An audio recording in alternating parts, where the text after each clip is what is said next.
आइए अब हम सभी भगवान की मंगल मंगल लीलाएं, अद्भुत श्री हनुमत चरित्र, उस पर चर्चा करने के पूर्व आज इस राम श्री हनुमंत कथा में हमारे अखंड ब्रह्मांड नायक परमाध्यक्ष अकारण करुणा वरुणालय भक्तवंशा कल्पतरु कण कण में विद्यमान भगवान श्री सीताराम जी के चरण कमलों में हम आप सभी मिलकर के दंडवत प्रणाम करते हैं। जय सिया राम। उपस्थित सभी हमारे देवी देवता जो दृश्य अदृश्य रूप में इस सत्संग सत्र का लाभ ले रहे हैं, भगवान की मंगल मंगल कथा का श्रवण कर रहे हैं और हम सभी भक्तों को आशीर्वाद प्रदान कर रहे हैं। जैसे हमारे सभी देवताओं को भी हम साष्टांग प्रणाम करते हैं। दृश्य अदृश्य शक्ति में विराजमान हमारे सभी गांव के, हमारे कुल देवता, इष्ट देवता, ग्राम देवता, पितृ देवता, इन सभी को भी मैं बारंबार प्रणाम करता हूं। सत्संग सभागार में उपस्थित समस्त संत वृंद, समस्त विप्र वृंद, भक्त वृंद और भक्तिमयी माताओं, बालक और बालिकाओं, आप सभी को मैं व्यासपीठ से साष्टांग दंडवत प्रणाम करता हूं। सिया राम में सब जग जानी, करहु प्रणाम जोर जोर। सभी में सीताराम जी का दर्शन करिएगा, क्योंकि सभी के हृदय में अब सीताराम जी विराजमान है। क्या माता विराजमान कर लिए सीताराम जी को? तो आपको प्रणाम कर लें सब लोगों को। जय सिया राम।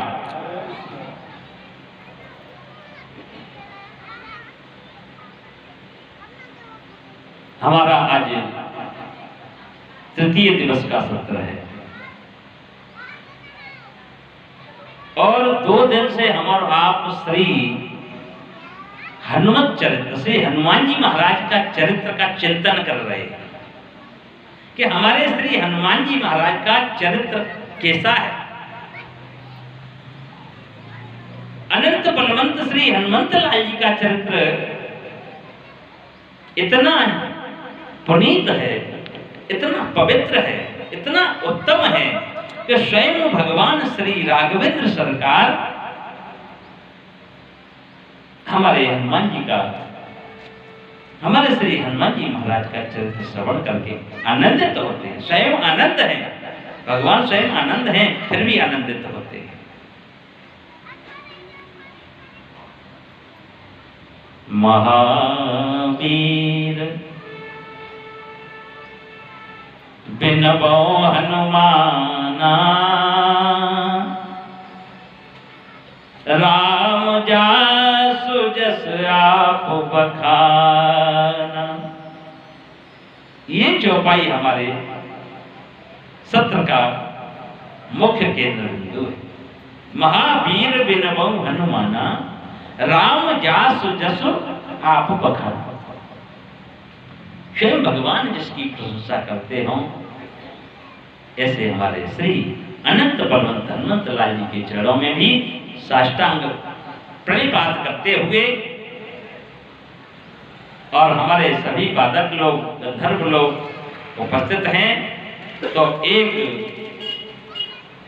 भगवान के चरणों में भजन को निवेदित करते हुए अपन भगवान की चर्चा प्रारंभ करेंगे।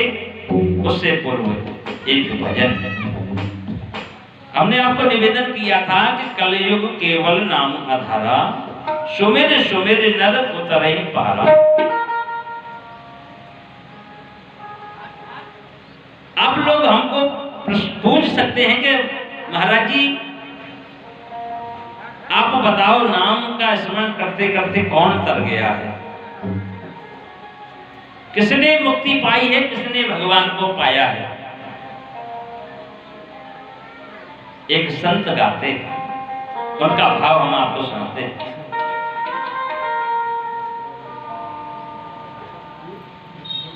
बहुत अच्छा भाव है, आप सब लोग हमारे साथ गुनगुनाएंगे। अरे तेरी बन जय है। एक संत कहते हैं साधक से, भक्त से, कि संसार में कहां भटक रहा है भाई? ये संसार तो सने सने समाप्त हो जाता है। जो सने सने समाप्त हो जाए उसी का नाम संसार है। जो आया है सो जाएगा, राजा रंग फकीर। जो आया है उसको जाना निश्चित है। और हम और आपको बस इतना समझ में आ जाए कि हम आए हैं तो हमको एक दिन जाना भी है। इतना सा समझ जाओगे तो सत्संग का पूरा लाभ मिल जाएगा। लेकिन विडंबना ये है कि 70 साल हो गए उम्र को, 80 साल हो गए उम्र को, 50 साल हो गए उम्र को, 40 साल हो गए उम्र को, इस संसार को हम स्थायी अपना घर मान बैठे हैं और भगवान को भूल गए। भगवान के चरणों में प्रीति नहीं है, ये हमारा दुर्भाग्य है। इसलिए संत हमको आगाह करते रहते हैं कि तेरी बनी जय है।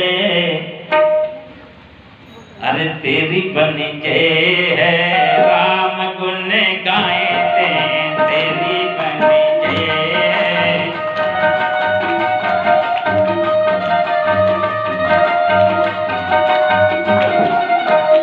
राम गुण गाएते, हरि के गुण गाएते। सब लोग बोलिए,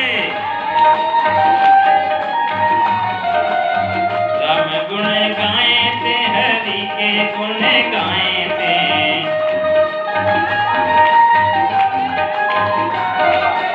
तेरी बनी जय है, राम गुण गाएते, तेरी बनी जय है।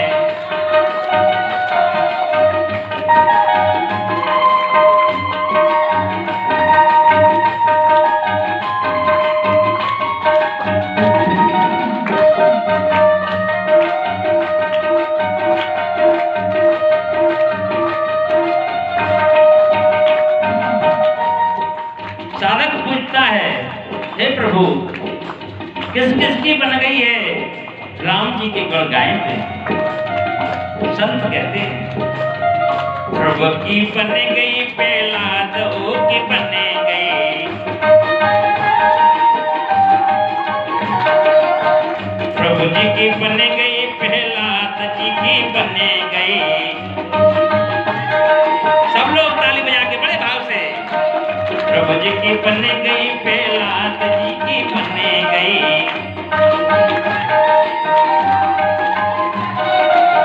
नरसी की बन गई, ये नरसी की बन गई, भात पहराए थे, नरसी की बन गई।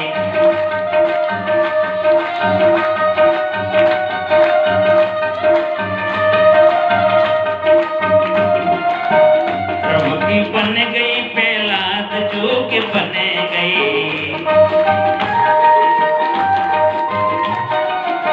प्रभु की बन गई, प्रहलाद जो के बन गई।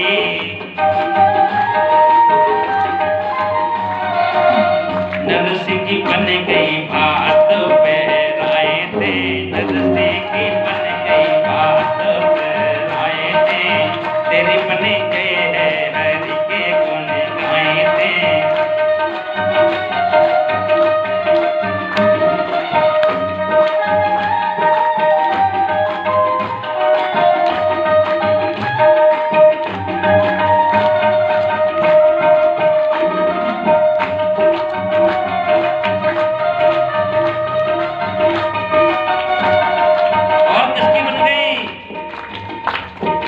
मीरा की बन गई द्रौपदी की बन गई, मीरा जी की बन गई, मीरा जी की बन गई, द्रौपदी जी की बन गई।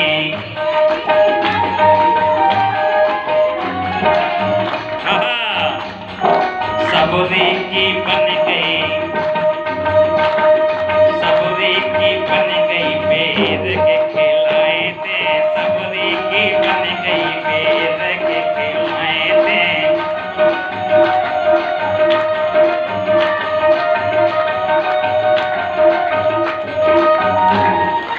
तेरी बने जय है हरि के गुण गाए थे। तेरी बने जय है हरि के गुण गाए थे। और किसकी बन गई? नारद की बन गई, व्यास होके बन गई, नारद जी की बन गई, व्यास जी की बन गई। बोलिए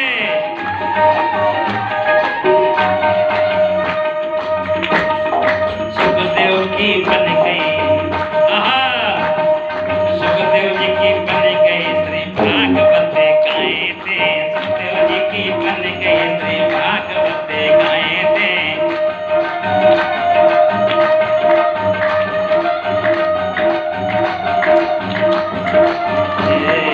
तेरी बनी जय है हरि के गुण गाए थे। तेरी बनी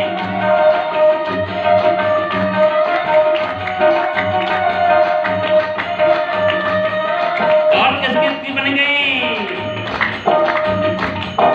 हनुमान जी की बन गई, वाल्मीकि जी की बन गई, हनुमान जी की बन गई, वाल्मीकि जी की बन गई।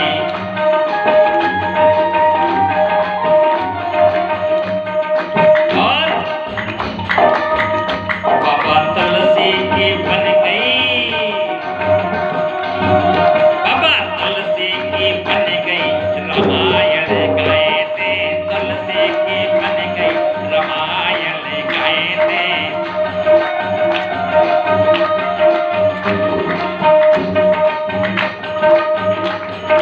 तेरी बनी जय है हरि के गुण गाए थे। तेरी बनी जय है,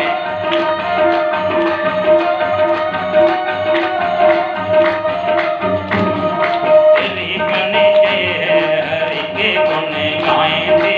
तेरी बनी जय है।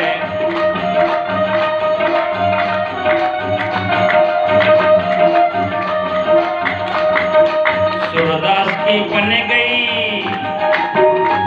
कालिदास की बन गई, सूरदास की बन गई, कालिदास की बन गई। और किसकी बन गई? रैदास भगत की बन गई,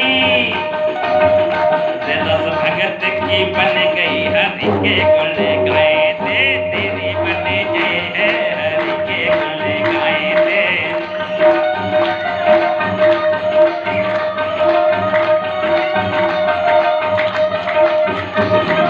तेरी बनी जय है हरि के गुण गाए थे।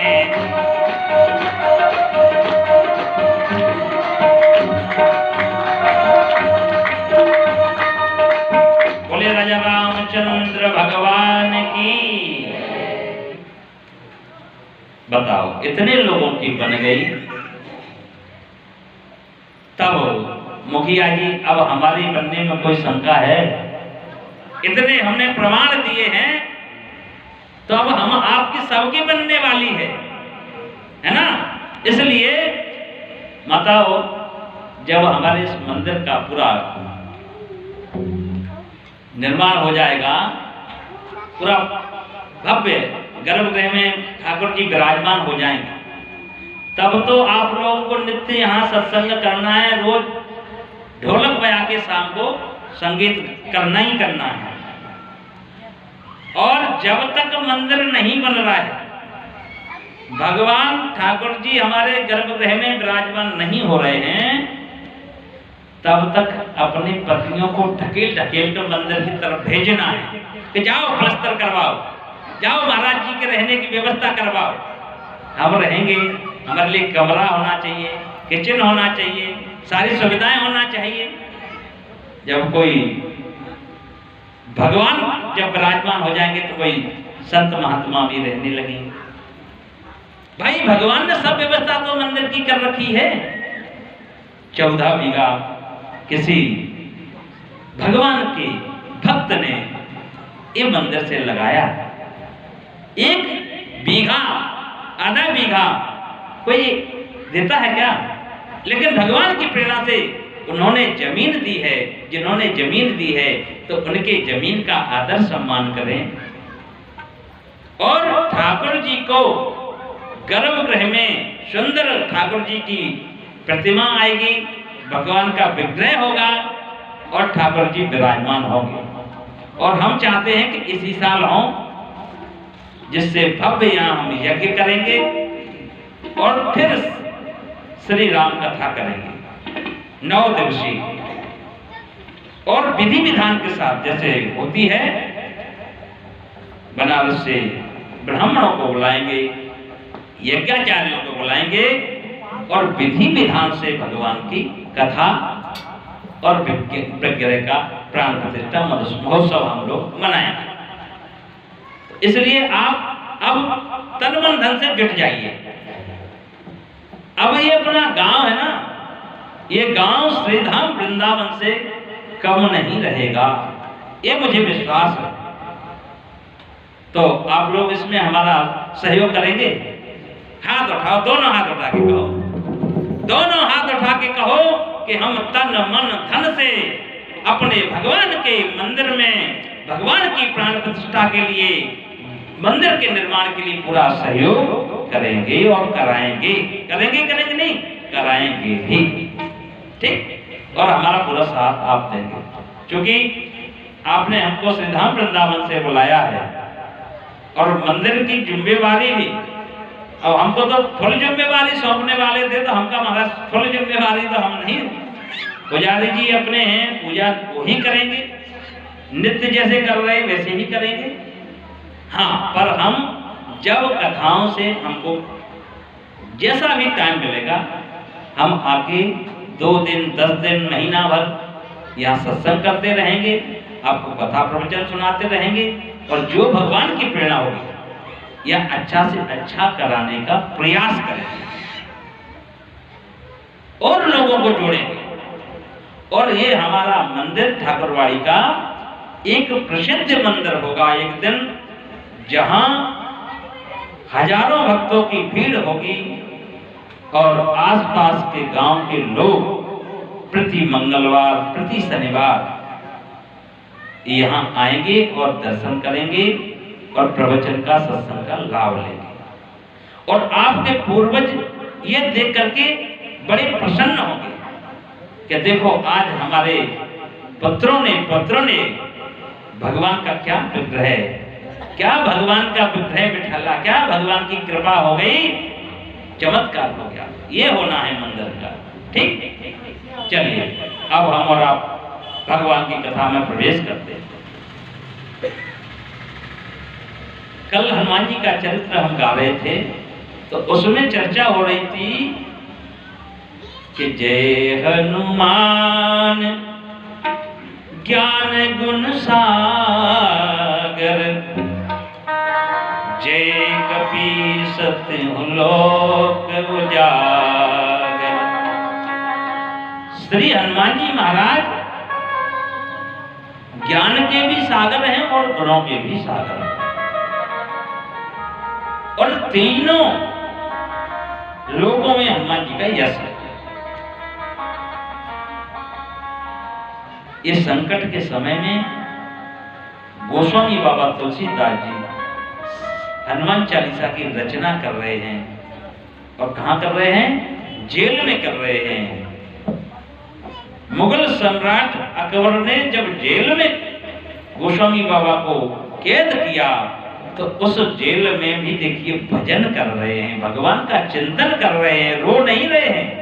हमारा आप पे थोड़ा सा संकट आता है, ये महापुरुषों की कथाओं से हमको बल मिलता है, शक्ति मिलती है, जीवन जीने की कला मिलती है।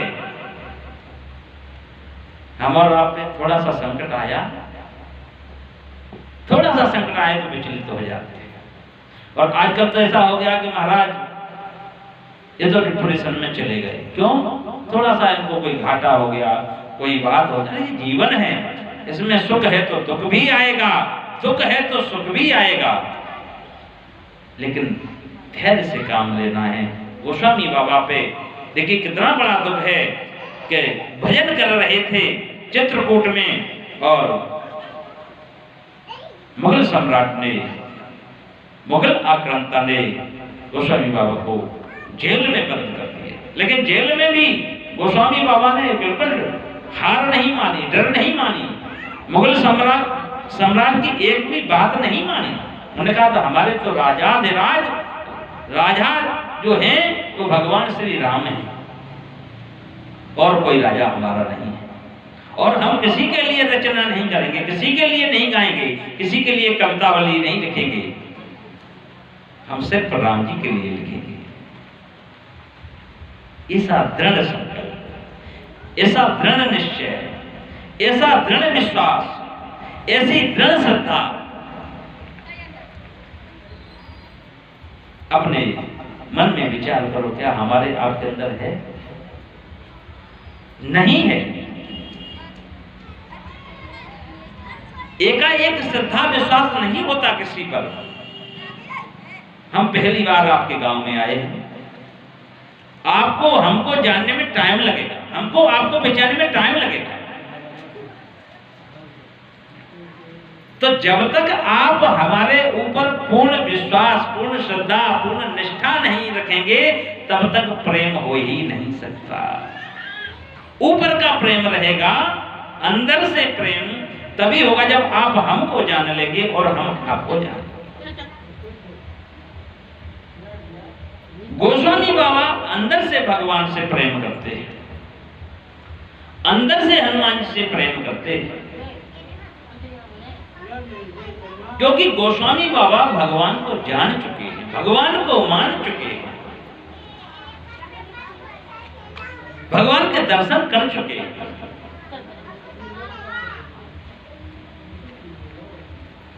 हम और आप सोचते हैं हम जो कार्य कर रहे हैं वो कार्य अपनी शक्ति से कर रहे हैं। हम और आप कोई भी कार्य अपनी शक्ति से नहीं कर सकते हैं, सब परमात्मा की कृपा करुणा से ही होता है। लेकिन वो कृपा करुणा अत्यधिक कब होती है जानते हो? जीव पर भगवान की। ये सूत्र गोस्वामी बाबा तुलसीदास जी ने श्री रामचरितमानस में हमको दिया है।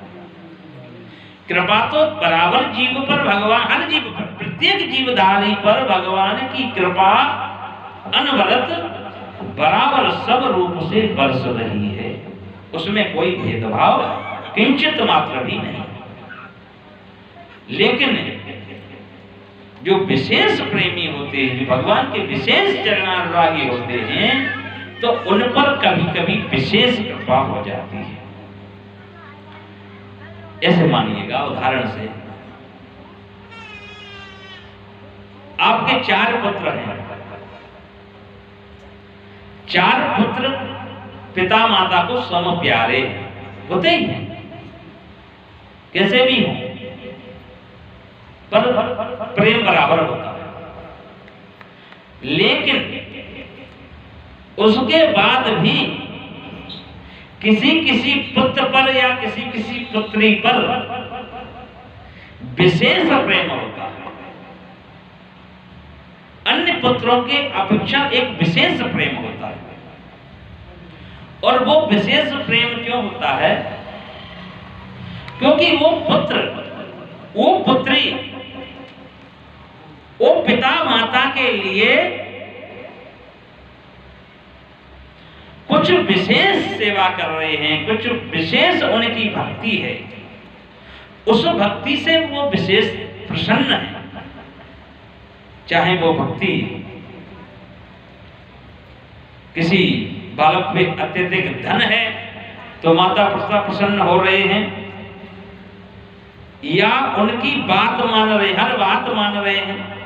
सबसे ज्यादा माता पिता प्रसन्न होते हैं कि हमारे बालक हमारे 100% कहने में रहें, मैं जो कहूं वो ही करे। सबसे ज्यादा प्रसन्न माता पिता इस बात से रहते हैं, और सबसे ज्यादा रुष्ट भी माता पिता इसी बात से रहते हैं कि ये बालक मेरी बात नहीं मानता है। इसलिए वो अंदर से व्यथित रहते, दुखी रहते, तो उतना प्रेम नहीं कर पाते जितना उनकी बात मानने वाला बालक से जो प्रेम करते हैं, उतना प्रेम उस बालक से नहीं कर पाते जो उनकी बात नहीं मानता है। ठीक?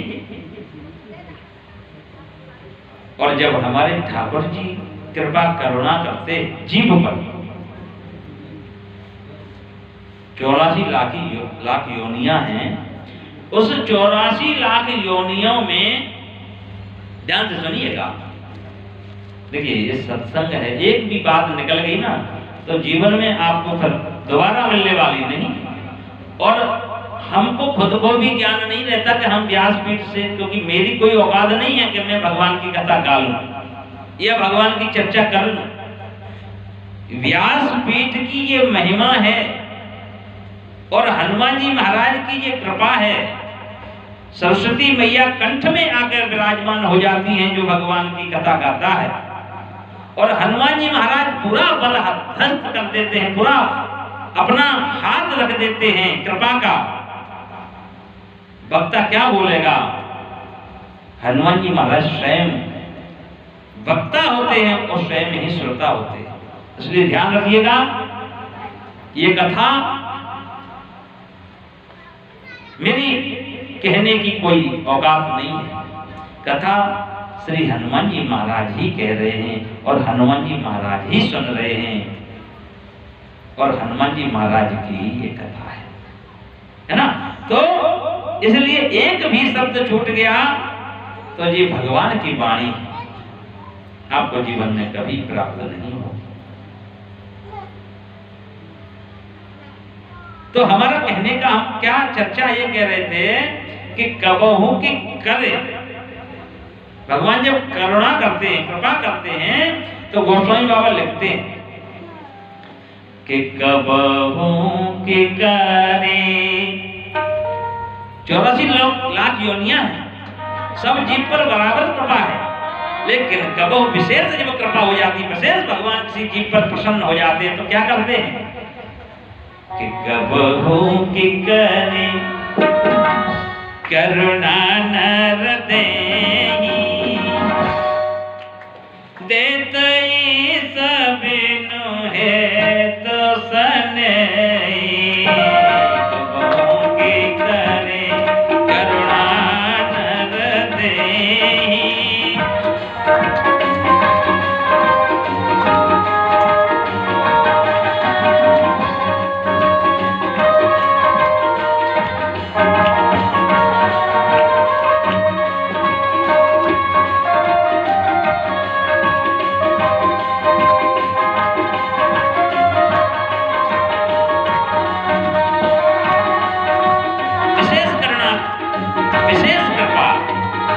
भगवान की जीव पर होती है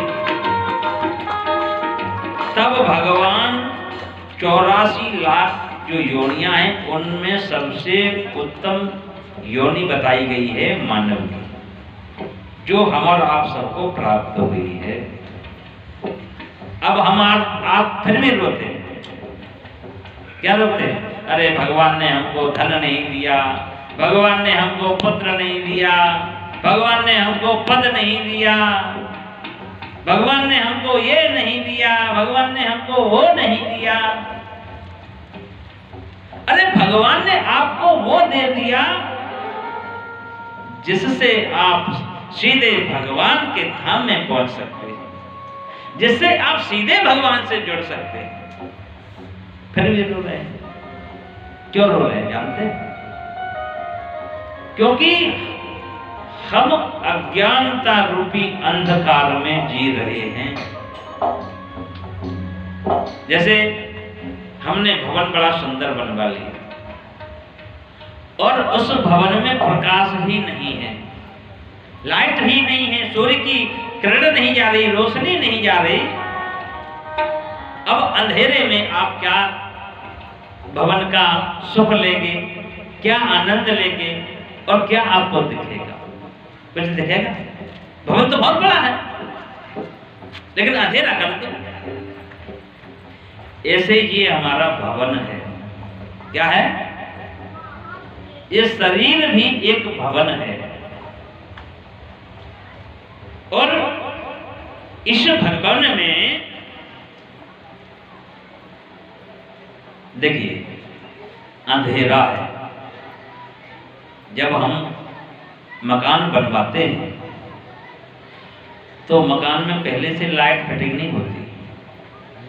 लाइट फिटिंग हमको करवानी पड़ती है। क्यों? प्रकाश के लिए। अथवा जंगला खिड़की लगवानी पड़ती है कि बाहर का प्रकाश, सूर्य का प्रकाश, सूर्य की किरण हमारे मकान में, हमारे घर में आए और हमारे घर में रोशनी रहे। ध्यान से सुनिएगा।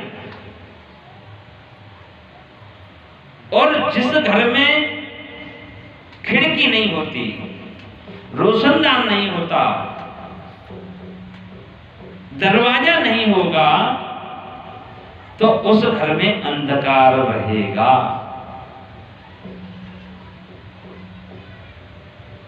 और जब अंधकार रहेगा तब हमको कहां जाना है, किस कमरे में जाना है, किचन में जाना है, हम सब भूल जाएंगे, हम भटक जाएंगे। किचन की जगह कमरे में घुस जाएंगे, कमरे की जगह किचन में घुस जाएंगे, अथवा दीवारों से टकरा जाएंगे। पर हम उस लक्ष्य पर नहीं पहुंच पाएंगे जहां हमको जाना है। ऐसे ही हमारा ये भवन है। हम मां के गर्भ में रहे तो मां के गर्भ में रहे तो मां के गर्भ में भी अंधेरा था।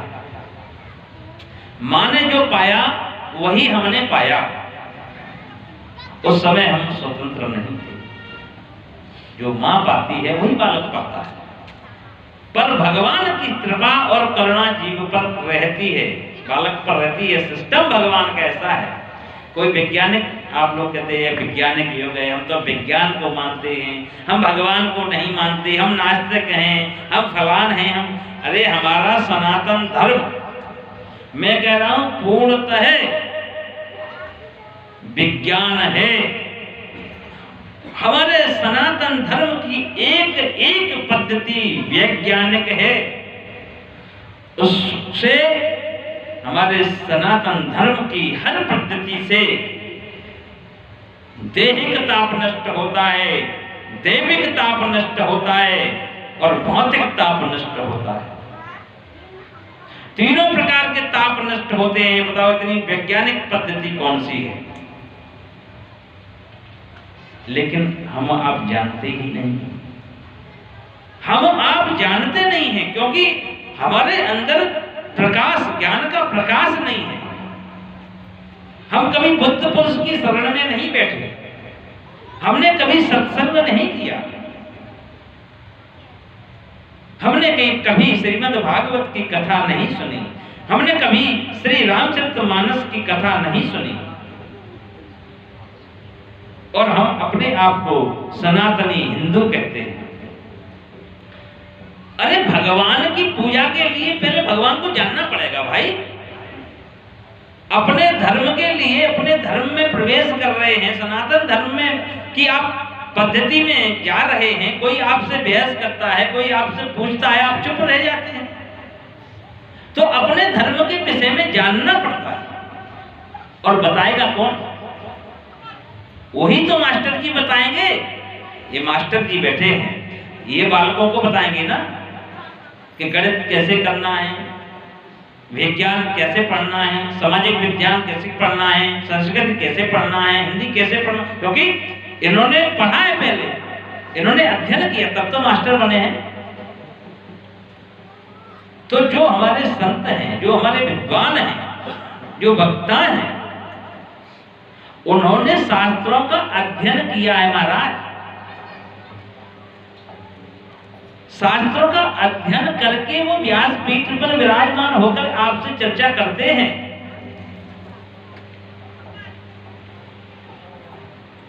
आपको इतना टाइम नहीं, हम गृहस्थ हैं, हमारे पास इतना टाइम नहीं है, हम अपना पेट भरें कि अपने ग्रंथ पढ़ते रहें, हम अपने बच्चों का पेट भरें कि अपने ग्रंथ पढ़ें, हम भगवान की सेवा करें कि अपने बच्चों का पेट पालें। ये आपके प्रश्न हैं। भगवान की पूजा करने से क्या होगा, कथा सुनने से क्या होगा, सत्संग में जाने से क्या होगा, ये आपके तर्क हैं आज की युवा पीढ़ी के। हमारे पास टाइम नहीं है। वही युवा ठोकर खा खा के जब 40 साल की उम्र हो जाती है, कहीं पत्नी ठोकर मार रही है, कहीं पुत्र ठोकर मार रहा है, कहीं मित्र ठोकर मार रहा है, और ठोकर खा के फिर वहीं आते हैं जहां बचपन में ही आ जाना चाहिए था। बचपन में तो हम तर्क करते हैं अपने धर्म के विषय में, अपने ग्रंथों के विषय में, अपने महापुरुषों के विषय में, संतों के विषय में, गौ माता के विषय में, गौ भक्तों के विषय में, और चोट लगने के बाद सब को भगवान की ही शरण में आना पड़ता है। तो मेरे कहने का तात्पर्य यह है कि पहले अपने धर्म को जानो, अपने भगवान को जानो, तब मानो। और मैं इस व्यास से आपको बताऊंगा सनातन धर्म की एक एक पद्धति, एक एक पूजा। केवल पूजा ही पूजा नहीं है, उससे आपका शारीरिक लाभ भी होता है, मानसिक लाभ भी होता है, और आध्यात्मिक लाभ भी होता है। एक उदाहरण छोटा सा आपको देंगे। हम और आप अपने घर में तुलसी जी का एक पौधा लगाते हैं कि नहीं लगाते हैं? तुलसी जी का पौधा पवित्र है, सबको पता है। सबके घर में होना चाहिए कि नहीं होना चाहिए? अरे हाँ ना बोलो, होना चाहिए कि नहीं होना चाहिए? पर माताओं सब जानते हैं कि होना चाहिए, लेकिन कितने लोगों के घर में है ये बताओ। अब जितने लोगों के घर में है उनको मैं साधुवाद देता हूं, लेकिन जिनके घर में नहीं है उनको मैं प्रार्थना करता हूं। कोई बात नहीं, आपको ज्ञान नहीं था, आपको जानकारी नहीं थी, जानकारी के अभाव में आपने तुलसी जी का पौधा अपने घर में नहीं लगाया, कोई बात नहीं। लेकिन आज मैं बता रहा हूं उपयोगिता। भाई लाभ होगा तब तो लगाएंगे। आज के भक्त भगवान की पूजा, भगवान की कथा सिर्फ लाभ के लिए चाहते हैं कि इससे हमको लाभ क्या होगा, मेरे व्यक्तिगत लाभ क्या होगा। मुखिया जी मैं पैसा क्यों बर्बाद करूं, 2-4 लाख रुपए लगेंगे, इतना कथा में पंडाल लगेगा, महाराज जी को 1 लाख दक्षिणा देना पड़ेगा, पंडितों को अलग देना पड़ेगा, भंडारा अलग कराना पड़ेगा, इसमें मेरा लाभ क्या? हर व्यक्ति अपना लाभ पहले देखता है। और अपना लाभ देख करके सोचता है इतना जो खर्चा है, फालतू का खर्चा है, हम चक्कर में नहीं पड़ना, हमें कोई धार्मिक कार्यक्रम नहीं कराना है, और मन मस्कोर करके तर्क वितर्क करके बच जाता है। अरे हम तो अपना धन बचाना है, धन बचाना अच्छी बात है, धन का सदुपयोग करना उससे भी अच्छी बात है। तुलसी का वृक्ष है, तुलसी का पौधा है, वैज्ञानिक दृष्टि से सबसे ज्यादा ऑक्सीजन देता है। अबे जी झूठ बोल रहे हैं क्या? अगर हम कुछ कोई गलत कहें तो टोक देना, कोई बात नहीं। तुलसी का पौधा सबसे ज्यादा ऑक्सीजन हमको देता है। अच्छा, हम लोग जीवित कैसे हैं बताओ? जीवित रहने के लिए सबसे ज्यादा उपयोगी हमारे शरीर के लिए क्या है? ऑक्सीजन। ठीक? तो हमारे ऋषि मुनि महात्माओं ने तुलसी के वृक्ष को परम पुनीत बताया। ठीक? और सनातन धर्म में तुलसी के बगैर भगवान प्रसन्न नहीं होते। इतना भोग लगाया, और यदि तुलसी दल नहीं है तो भगवान प्रसन्न नहीं। आप 56 भोग रखे रहिएगा, लेकिन माताएं गाती है ना, 56 भोग 36 व्यंजन, बिन तुलसा हरि एक न माने। सांवरी सखी तेरो भैया यश गावे, भक्ति दान दीजिए महारानी। तो जब भगवान क्या कह रहे हैं कि बिना तुलसी दल हम भोग स्वीकार नहीं, तो ऑक्सीजन हमको चाहिए जिंदा रहने के लिए। और जब पर्याप्त ऑक्सीजन हमको मिलेगी, ध्यान से सुनिएगा, तब हम बीमार होंगे क्या? अभी कोरोना काल में ऑक्सीजन का ही तो अभाव था। ऑक्सीजन के अभाव में कितनी डेड बॉडी आप लोगों ने टीवी पे देखी होंगी। अपने बनारस में गंगा जी के किनारे, किसी भी शहर में, किसी भी गांव में तो भगवान की कृपा फिर भी रही, लेकिन शहरों का क्या बुरा हाल हो गया था। कितने लोग ऑक्सीजन के अभाव में चले गए, और हम पर भगवान की कितनी कृपा करना है कि हमको ऑक्सीजन मिल रही है। क्या पैसे लेते हैं भगवान? भगवान जी हमसे पैसे लेने आए कि हम ऑक्सीजन दे रहे हैं? जैसे लाइट दे रही है सरकार, तो पैसे देना पड़ता है। लेकिन भगवान जी आपसे कुछ लेने आए कि हम आपको ऑक्सीजन दे रहे हैं, वायु दे रहे हैं, आपको जीवित रखने के लिए, उसका आपको कुछ बिल देना है। आए क्या? तो इतनी करुणा कृपा कम है भगवान की? ये कृपा नहीं है, करुणा नहीं है, इसको नहीं मानते आप? इसको मानना चाहिए कि भगवान ने हमको पहले ये शरीर दिया, फिर स्वच्छ वायु दी, ऑक्सीजन दिया, जिससे हमारा जीवन चल रहा है। और बताएं, हम और आप जल पीते हैं, बोर करते हैं, हमारी धरती माँ का सीना छलनी करके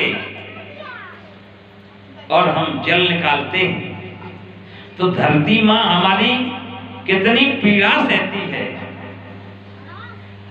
धरती माँ कितना कष्ट सहती है, तब तो हम उसको माँ कहते हैं। भाई, हम जो भी गंदगी कर रहे हैं सब धरती माँ पे जाता है, हम जो भी अन्न पाते हैं सब धरती माता से ही तो आता है। तब धरती माता से जो अन्न आ रहा है, आपके पास जमीन है जो पूर्वजों ने दी हुई है, धरती माता का सीना हम और आप छलनी करते हैं, और उसमें से अन्न उगा के पाते हैं। धरती माता ने कभी शिकायत की है क्या? कभी धरती माता रोने आई है आप लोगों से कि आप हमारा सीना क्यों चीर रहे हो? तब तो वो मेरी माता है। तभी तो हम कहते हैं कि पृथ्वी माता है। पृथ्वी माता कब रोती है? मेरे प्रिय भक्तों, मेरी भक्तिमयी माताओं, बालक बालिकाओं, धरती मां जब जब रोती है तब रोती है जब धर्म पर आंच आती है, जब धर्म की हानि होने लगती है, जब हमारा धर्म, हमारी धर्म ध्वजा झुकने लगती है। और ये हम अपने मन से नहीं कह रहे, श्री रामचरितमानस में गोस्वामी बाबा तुलसीदास जी कह रहे हैं कि भगवान जब जब आए, जब जब अवतार लिए, जब जब लीला करने आए तो कई कारण रहे, लेकिन उसमें प्रमुख जो कारण रहा वो धर्म का था। और गोस्वामी बाबा गाते हैं, जब जब होई धर्म की हानि